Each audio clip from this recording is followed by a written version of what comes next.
Well, we certainly aren't going to find a grand resolution to our tale locked in a basement. Back to the drawing board.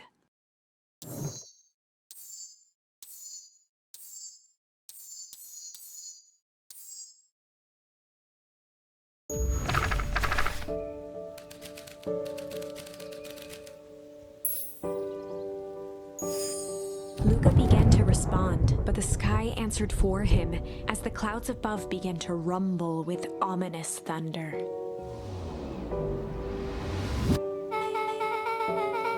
Luca surveyed the roiling clouds. At that moment, the heavens opened up, unleashing torrential rain.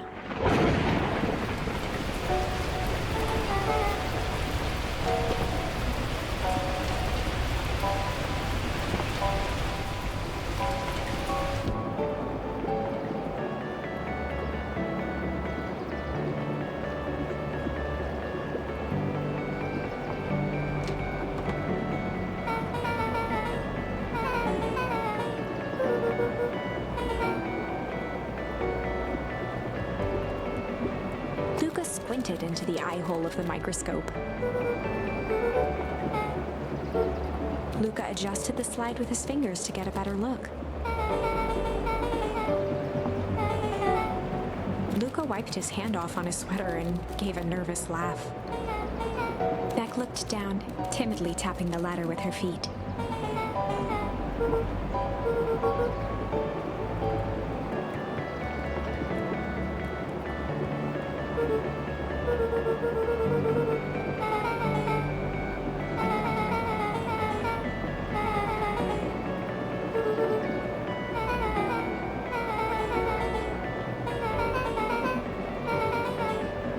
Luca flicked at one of the toggles.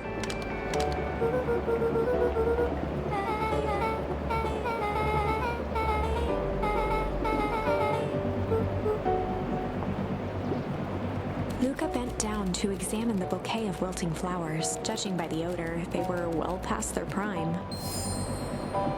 He flipped open the attached card.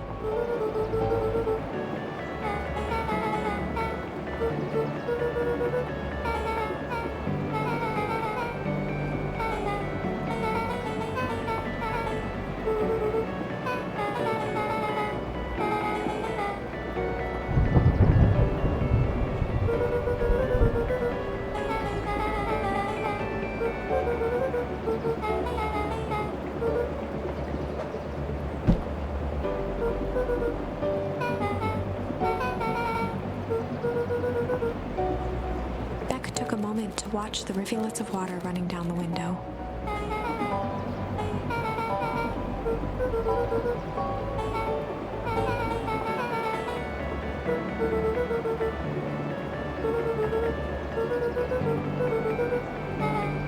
Luca took a deep breath, exhaling slowly.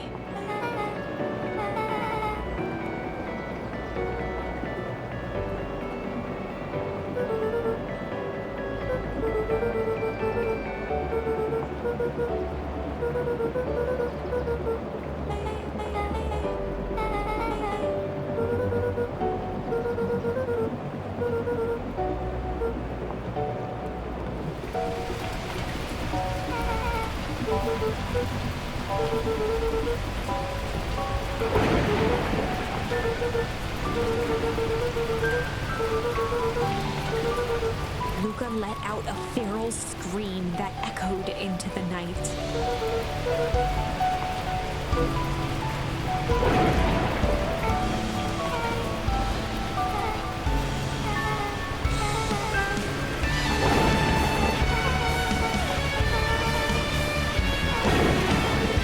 Her voice dropped to a trembling whisper. Beck brushed off her shirt and straightened up.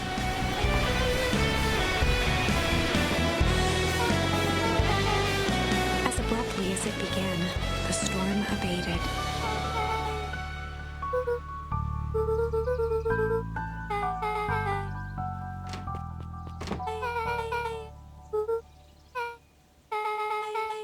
Beck gave Luca a light thump on the arm before heading in. Chapter 5. Friendly feud. The air was heavy with the hard rain's residue, the smell of wet things. Despite his dreary surroundings, Luca felt at peace. He'd never shared those details about his dad with anyone. Not even Rollo. But it's not like this changed anything. Rollo was still his best friend. Adding Beck to the group would help balance things out. Everything's better in threes. This is what Luca told himself as he headed to the treehouse.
Luca wrapped a twig of thyme around the hook.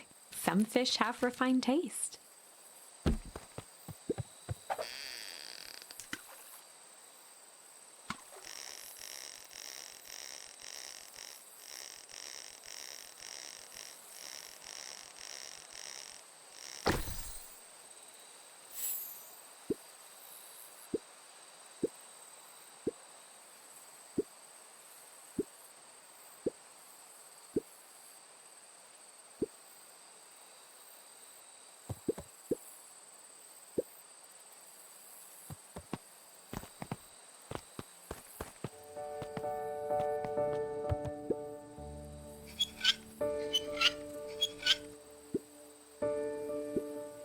Luca had only ever heard him speak in this stiff yet gentle tone a few times, and it always meant one thing.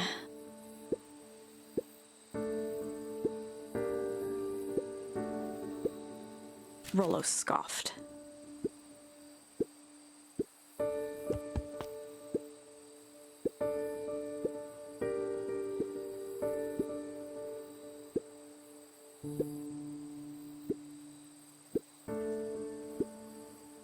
Luca stumbled on his words, knowing he'd said too much.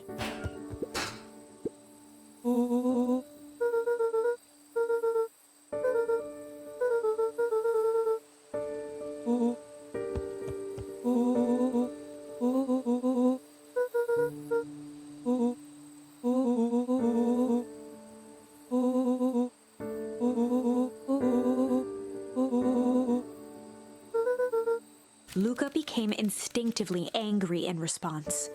Both boys were now shouting across the distance.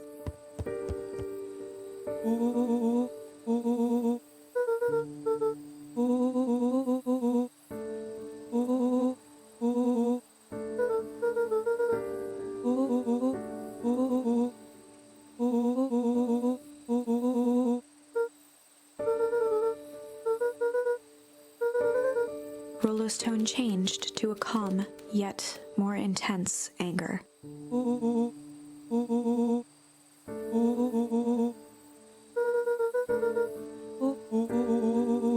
The words hung in the cold night air. Rollo's stomach dropped, knowing he'd crossed a line. But it was too late.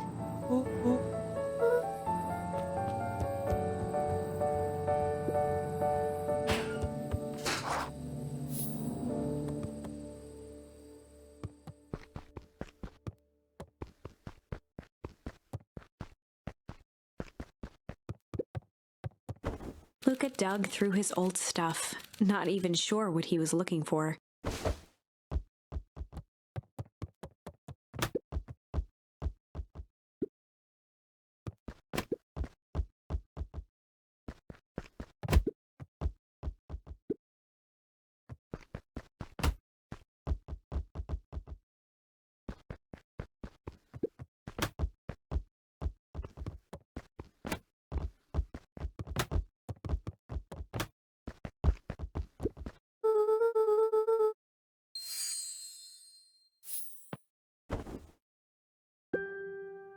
Gran cooed gently from the hallway.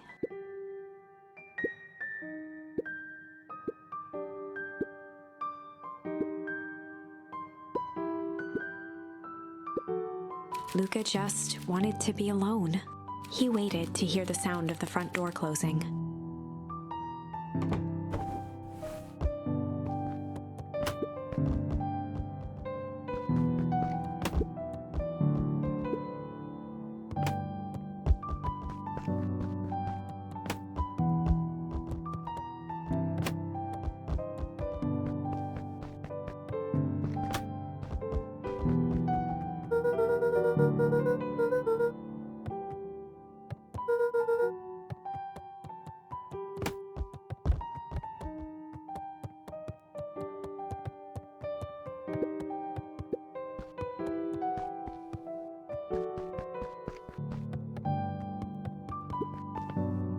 Luca dozed off again.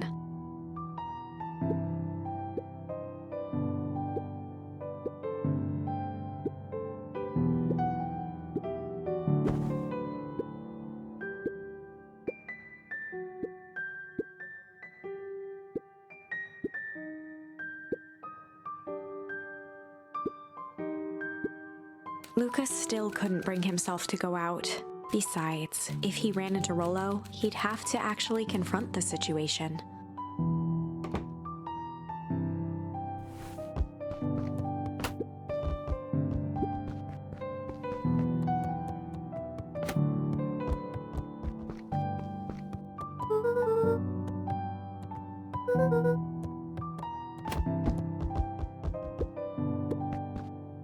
The Adventures of Hank Atomic. Luca carefully opened the cover and began to read. Rollo had received it for his birthday, a special hardcover edition with behind-the-scenes commentary and bonus art. Rollo cherished it, but asked that Luca keep it at his house. Luca wasn't sure if it was because Rollo didn't trust himself with it, didn't trust his sister around it, or just wanted an excuse to come hang out at Luca's more often. Whatever the reason, Luca didn't mind. But it had stayed right there where Rollo had stashed it ever since. Now, at the foot of his bed, Luca lost himself in the pages. He'd read it all before, but at this moment, it somehow felt sentimental. He was well into issue number 5 when he heard soft footsteps from the hallway.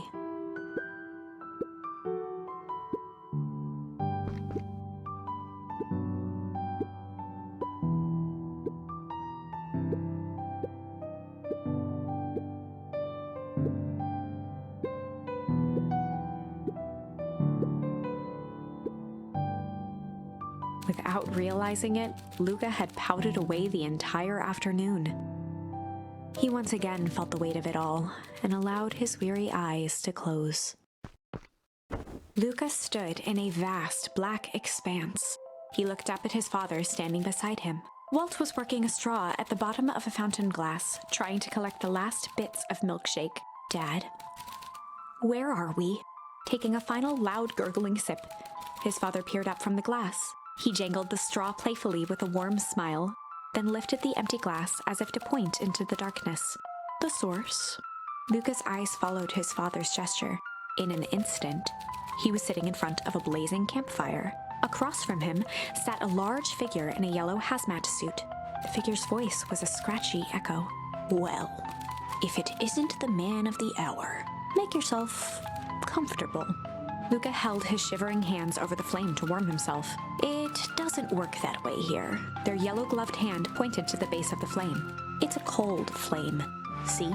Luca peered at the base of the fire. It wasn't wood that was burning. It was Beacon Pines itself. Tiny buildings, freezing and crumbling as they were consumed by flame. Luca could see small shadows moving in the burning city. People. Luca leapt to his feet. We've got to help them! The figure gave a dismissive wave of their hand. Why waste energy helping people who can't even help themselves? The figure bent down to examine the panicked crowd as they desperately tried to stop the flames. They only care about what's right in front of them, not like us. Luca's voice was a trembling whisper. Us? The figure slowly stood up, grabbing its helmet with both hands. With a jolt and a twist, the suit emitted a gasp. A cloud of torpid mist escaped, slowly revealing the face within. Luca's own face looked back at him, older, worn, distant. The sensation was oddly familiar, as if he'd caught his own reflection by surprise in the mirror. The doppelganger smiled. I tried to help once. He gestured towards his face. And all it got me was this. Luca staggered back. You aren't me. Luca felt a hand catch his shoulder. His father was there again, beside him. Every choice sets us on a path. This is the end of one of your paths, son. Luca watched his older self shake its head ruefully, its face twisting into a cruel grin. Welp, Dad. If you wanted him to see this, far be it from me to disappoint. Luca watched in shock as the figure took a confident step forward and plunged into the flames in a flash of cold light. He was gone. What does all of this mean? Luca felt a reassuring squeeze on his shoulder. Just remember, why we choose matters just as much as what we choose. Luca woke up to see a hazy figure at the foot of his bed, silhouetted in the morning sun. Luca rubbed his eyes. The kind, concerned face of his gran came into focus.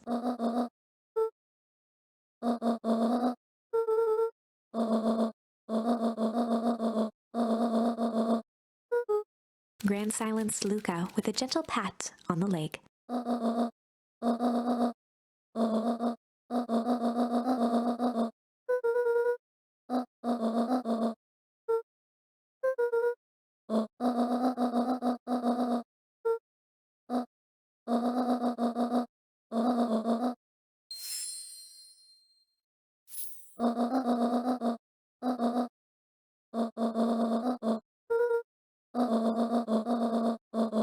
Luca gave a reluctant nod.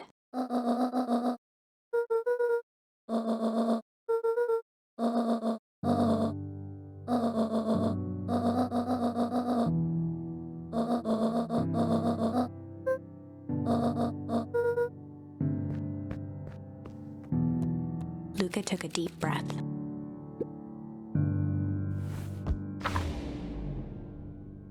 Chapter 6. Through thick and thin. Despite Luca's bitterness, Gran was right. He needed to hash things out with Rollo. A big fight changes the nature of a friendship. Whether, in the end, it is for the better or for the worse, all comes down to understanding. If one is not careful, the same familiarity that builds the strongest of bonds can become the wrecking ball that shatters them.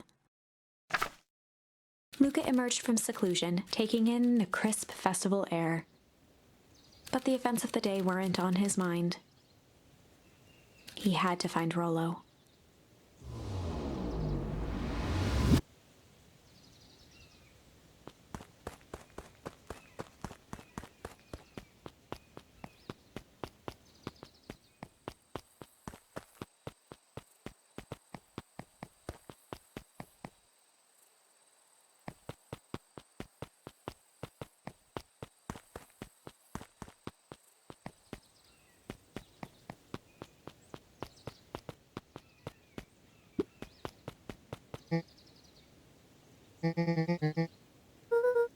Roxy rolled her eyes, shaking her head.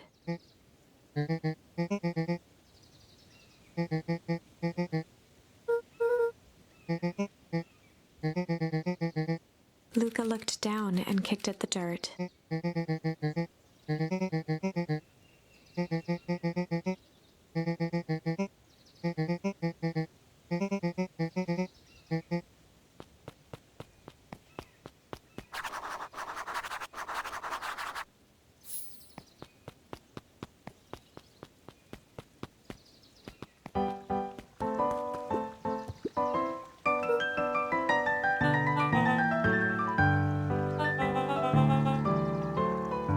Mr. Kerr pointed to his grinning mouth.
Jeff was staring into the distance with a wistful look.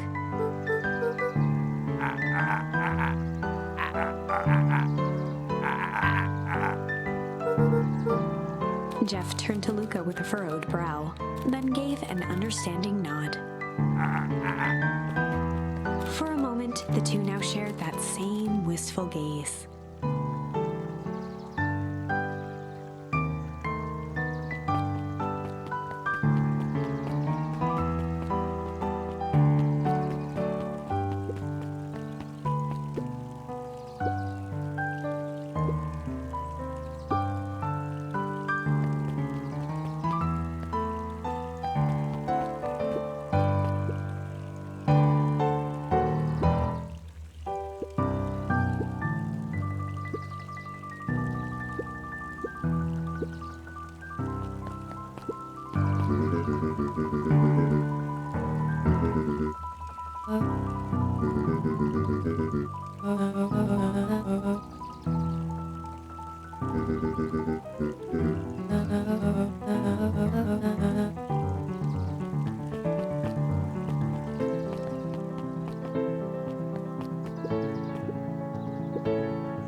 Griffin looked away suspiciously.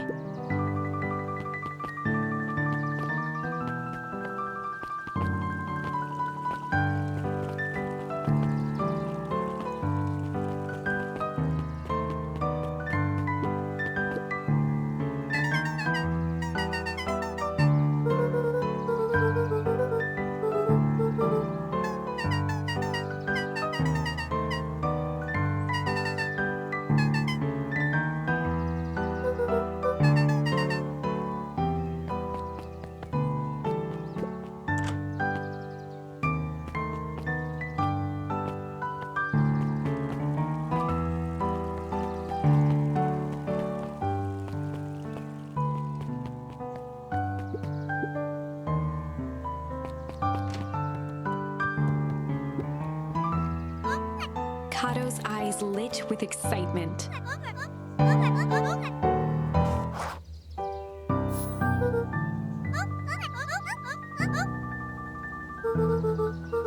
Kato straightened up and cleared his throat as if preparing to sing.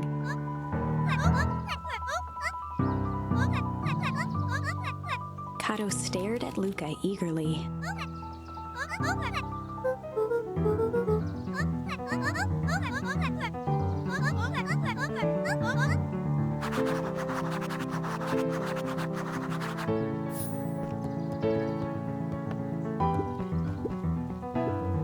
Luca grabbed the 5 pillars of success from the shelf.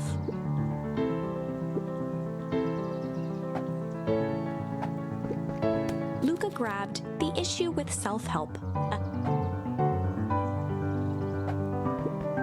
Luca grabbed 500 meals for one big pot.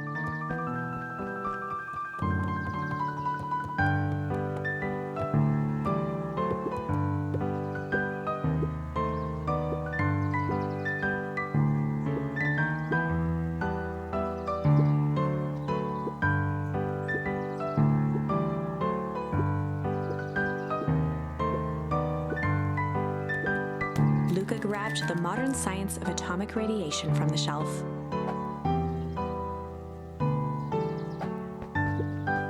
Luca grabbed Natural Photography, Volume 5, from the shelf.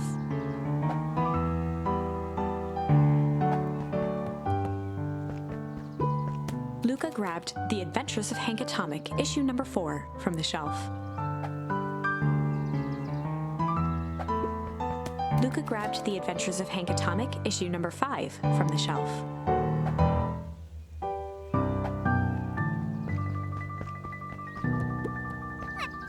Kato removed his book from the desk and replaced it with Luca's, turning on the lamp.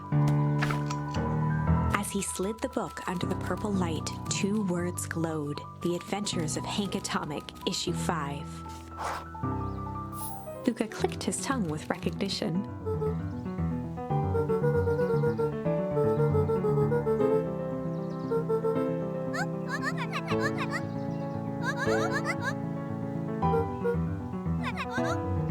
Kato began flipping through the pages, stopping when he hit a glowing word. He continued flipping.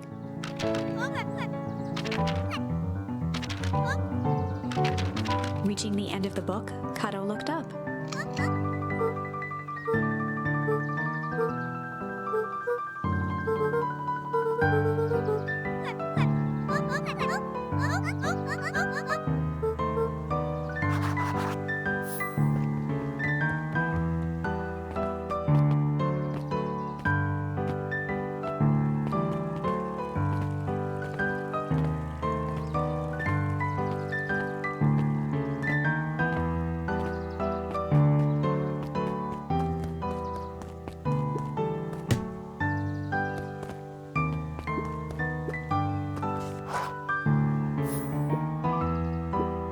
Before Luca could finish his sentence, Griffin handed him a corn dog.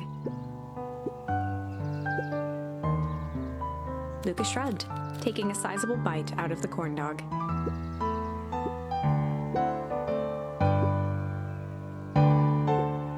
Luca tongued at his cheeks, feeling something rough between his teeth. He reached into his mouth and pulled out a slip of paper. He shook off the bits of corn dog to read the slip. Luca finished off the remainder of the corn dog.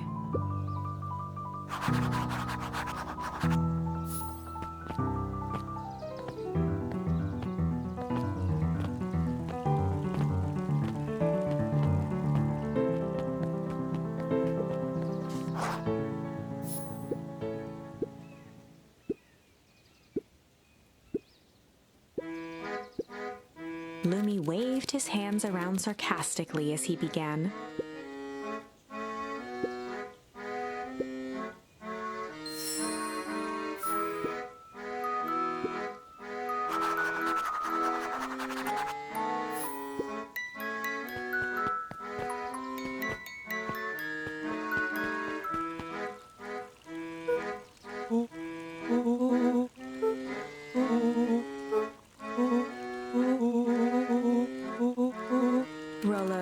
sheepishly handed Luca the balloons.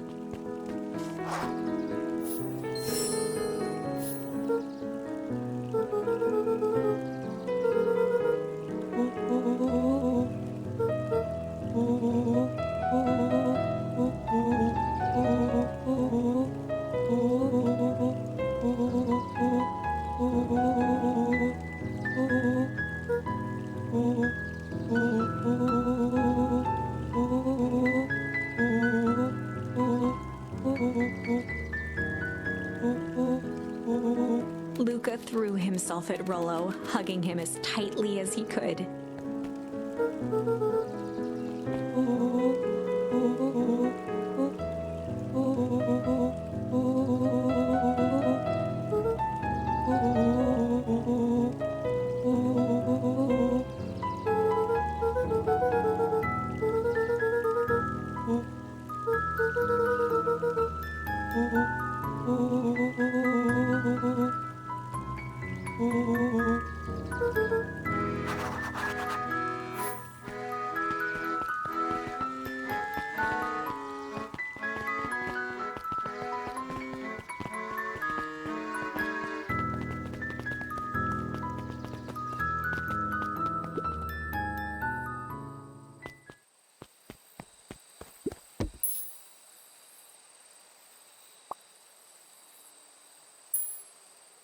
Luca wrapped a sunfish.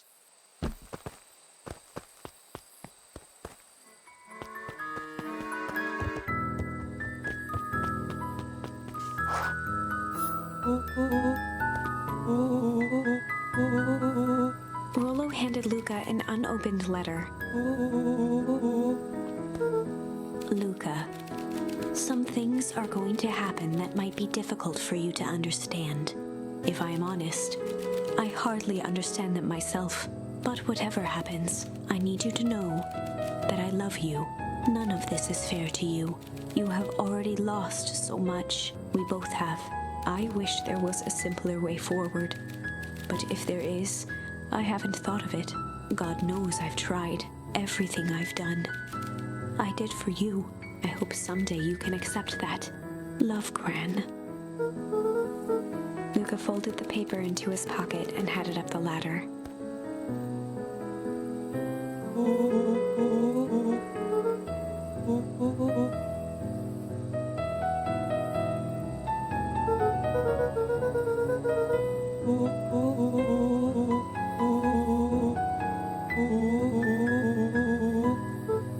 Luca was at a loss for words, but that was fine. Words aren't always necessary.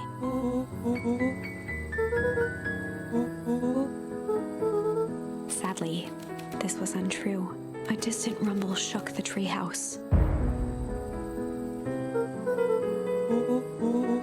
It was not fireworks. It was something the boys couldn't possibly comprehend. Something as old and cruel as time itself.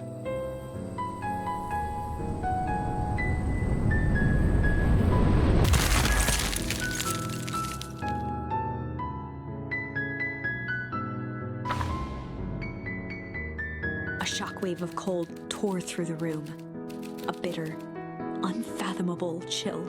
Before they could react, it encased them in ice. Two boys, reunited by friendship, only to be cruelly separated by a malevolence beyond reason.